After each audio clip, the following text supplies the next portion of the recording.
It was shortly after midnight on July 6, 2024, when an unremarkable bungalow on Hoover Avenue, Springfield, Illinois, became the site of tragedy. Sonya Massey, a 36-year-old mother known for her warmth and devotion to her family, dialed 911, reporting a possible prowler outside her home. For Massey, living in Springfield meant finding comfort in everyday routines. She was a fixture at her church, often lending an ear or a helping hand. That night, the town slept peacefully, crickets chirping in the humid air, distant laughter fading from city parks. But inside Sonya's home, anxiety grew. She checked windows, comforted her children, and waited. 2 sheriff's deputies responded. Among them was Sean Grayson, a recent hire in Sangamon County.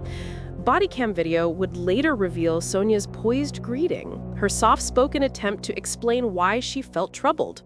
She'd met officers with sincerity, saying, "I love y'all," as she sifted through drawers for her ID. The officer's presence prompted a quick scan of the home. Tension edged the encounter when Grayson spotted a pot of boiling water left on Massey's stove. "You don't need a fire while we're in here," Grayson said.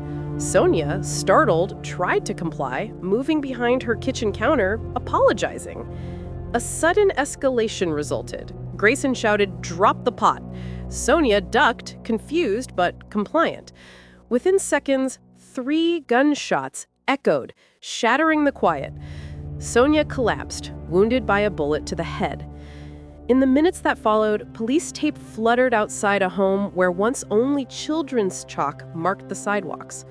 The Springfield community, accustomed to neighborhood cookouts and staid town meetings, awoke to headlines. Questions swirled. How could a plea for help end so violently? What factors led to this crisis? As dawn broke, the Illinois State Police began an inquiry, joined by Springfield's Internal Affairs team. Journalists, activists, and neighbors gathered outside Sonya Massey's home, and later at vigils. The initial shock gave way to demands for answers. The spotlight quickly turned to Deputy Sean Grayson. Public records painted a complex picture.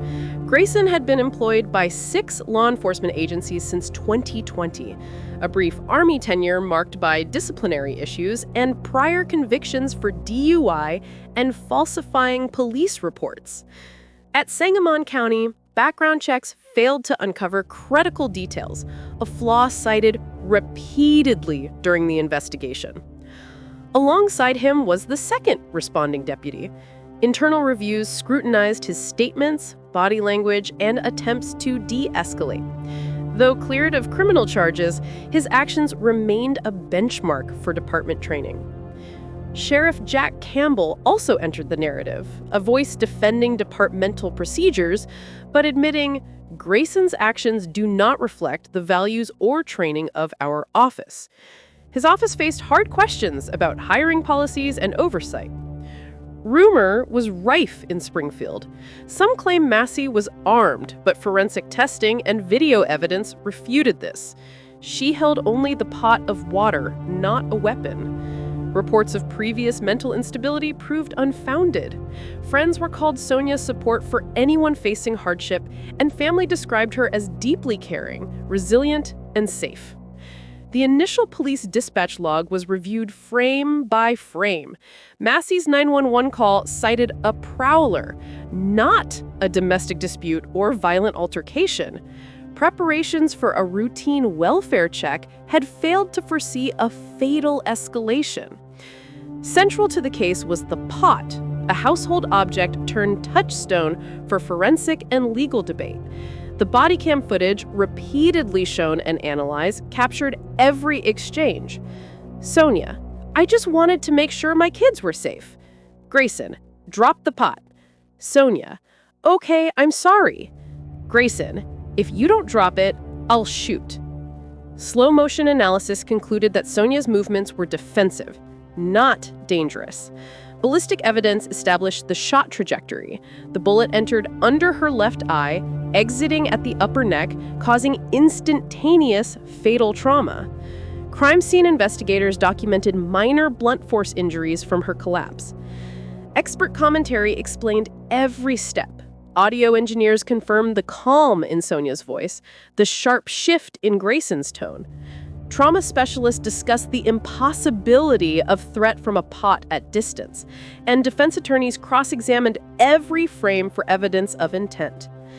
Behind the scenes, Springfield's law enforcement training protocols came under scrutiny. The department's records revealed gaps in de-escalation instruction and psychological assessment. Historian analysts compared the event with previous police-involved shootings in Illinois, reinforcing a call for reform. Sonya Massey's background became central. She worked in elder care, known for patience and compassion. Her church community described her as always the first with a smile and a prayer. The tragedy left her children, Malachi and Aria, in sustained grief. Interviews with family revealed heartbreak. Every night, Aria looks in her closet before sleeping, just to feel safe. "We lost a mother, a sister, a friend," said her uncle Raymond. The legal proceedings were swift and highly publicized. After 2 weeks, a grand jury returned 5 counts, 3 of murder in various degrees, aggravated battery with a firearm, and official misconduct. The prosecution built its case on forensic evidence, expert testimony, and digital records. They argued Grayson's perception of threat was not reasonable, citing his prior disciplinary issues and failure to observe standard protocols. Autopsy images and ballistics reports reinforced the narrative Sonya was neither armed nor advancing. In court, key moments unfolded. Prosecutor: "Did Miss Massey ever verbally threaten the deputies?" Second deputy: "No, she just apologized. She looked scared." Grayson's defense: "Mr. Grayson believed his life was in jeopardy." Prosecutor: "Would you say Miss Massey's movements were aggressive?" Second deputy: "No, sir. She was trying to comply." The defense insisted Grayson feared harm from the boiling water, but behavioral psychologists dismissed the logic. "There was no immediate danger from Miss Massey," said forensic expert Dr. Jasper. During cross-examination, law enforcement trainers discussed gaps in Springfield's high-stress response protocol, noting the importance of psychological fitness for field officers. For the Massey family, trial attendance became an ordeal. The verdict mattered for closure, but America's spotlight felt unrelenting. Benjamin Crump, family attorney, summed up a growing sentiment. "This is about accountability, so it never happens again." On October 29, 2025, the courthouse filled with observers as the verdict was read. Sean Grayson, guilty of second-degree murder. Illinois law recommended a sentence of 4 to 20 years, with the final decision resting on aggravating factors, including prior conduct and trial remorse. For lesser charges, possible sentences ranged from probation to 5 years for misconduct. The sentencing phase prompted a pivotal community moment. Springfield's mayor convened a panel to review police hiring and training, proposing legislation for more robust psychological screening and transparency. Activists organized forums discussing the intersection of race, public safety, and emergency response, transforming grief into advocacy. The family and friends of Sonya Massey gathered weeks later for a candlelight service. Her son Malachi spoke of their loss. "I sleep on the floor now, not my bed. None of us feel safe anymore." Her pastor eulogized not just Sonya's life, but the hope for better systems and safer calls for help. Data analysts compared Springfield's rate of police shootings to state averages, sparking broader conversation on reform. Law professors appeared on local news, explaining the difference between first-degree and second-degree convictions, and the community's role in shaping future policy. The final scene closes with the family planting a tree in Sonya's memory, standing not just for one life, but as a symbol of change and resilience. In a quiet Springfield yard, new roots take hold, a living testament to a mother lost and a community bound by resolve. Sonya Massey's story reminds us, reform doesn't erase tragedy, but it can honor those we lose by forging a better future.